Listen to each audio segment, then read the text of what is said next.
Good day mga boss, another day, another turnover na naman po tayo mga boss sa ating setup dito sa Calacaba.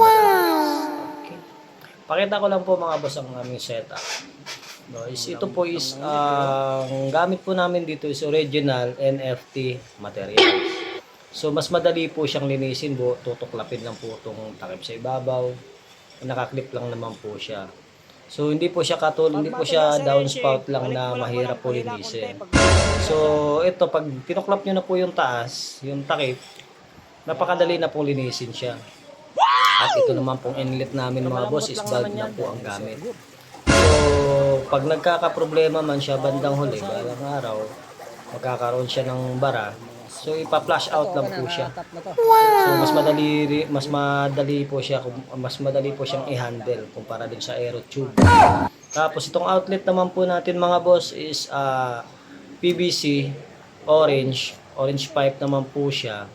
So may mga clean out na po to bawat dulo at saka dito sa gitna po. Pag naglinis po kayo, bubuksan niyo lang po tong clean out na to para hindi po siya humalo dun sa bumalik sa reservoir kung individual man po yung pagtatanim ninyo.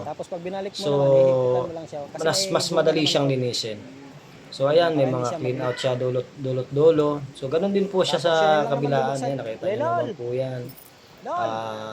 Ginawan po talaga namin siya ng paraan na para hindi makakapasok ng basta-basta yung sunlight para hindi siya magpo-produce ng lumot.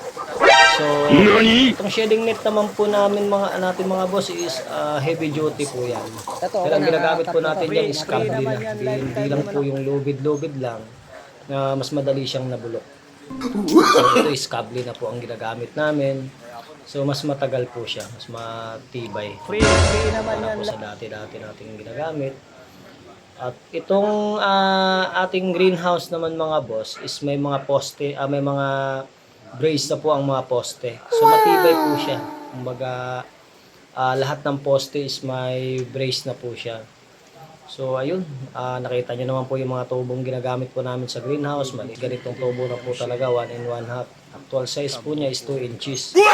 So kung malaki po yung pinapagawang greenhouse, syempre mas malaki po yung tubong gagamitin namin. Pero ang normal po namin ginagamit is 2 inches actual size niya, outside diameter. So ayun, yun lang po mga boss is dito po kami ngayon sa Calacaba, Batangas. Mag-turnover na po kami sa aming project.